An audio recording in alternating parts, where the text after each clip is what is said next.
আসসালামু আলাইকুম everyone, welcome back to my channel Mahima cooking house. আজকে আমি আপনাদের তৈরি করে দেখাবো অসম্ভব মজাদার স্বাদের গরুর মাংসের ঝোল। অনেকে ব্যাচেলার ভাইয়েরা আছেন, আপনারা বাসায় তৈরি করতে পারেন না। আমার এই রেসিপিটি দেখলে আপনারা খুব সহজেই বাসায় তৈরি করে নিতে পারবেন। সো চলুন রেসিপিটি শুরু করি।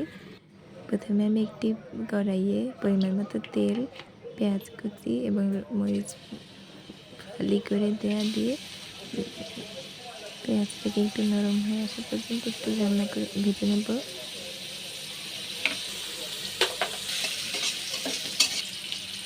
এবার আমি এটা 1 চামচ লবণ দিয়ে একটু নেড়ে নিচ্ছি।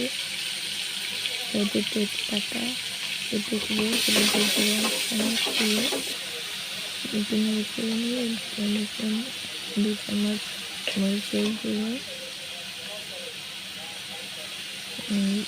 গরম মশলার গুঁড়ো, আদা রসুন বাটা 2 চামচ আর টমেটো করে কাটা দিয়ে ভালোভাবে একটু নেড়ে নিয়ে এবার আমি এতে জিরা গুঁড়ো দিয়ে ভালোভাবে মশলাটাকে কষিয়ে নিয়েছি। এবার আমি এই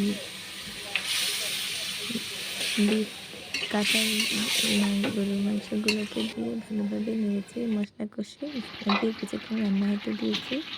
এবার আমি কিছুক্ষণ ঢাকনা দিয়ে আলু কাটাগুলোকে দিয়ে ভালোভাবে নেড়েচেড়ে ভালোভাবে একটু কষিয়ে নিয়ে পরিমাণ মতো পানি দিয়ে সেদ্ধ হওয়ার জন্য যতটুকু পানি দরকার ততটুকু পানি দিয়ে একটু নেড়েচেড়ে এটাকে আবার ঢাকনা দিয়ে রান্না হতে দেব। আমার এই গরু মাংসের ঝোলটা হয়ে গেছে, এবার আমি উঠিয়ে পরিবেশন করছি। দেখুন, এটা অসম্ভব সুন্দর দেখতে হয়েছে কালারটা। আর এরপরে আমি ভাজা জিরার গুঁড়া দিয়ে দিচ্ছি। খেতে অনেক টেস্টি এটা। আপনারা প্লিজ একবার বাসায় এটা তৈরি করে দেখবেন। আসছে ঈদুল আজহায় আপনারা এটা একবার ট্রাই করে দেখতে পারেন। একদম সহজ পদ্ধতিতে এটা আমি তৈরি করে দেখানোর চেষ্টা করেছি আপনাদের।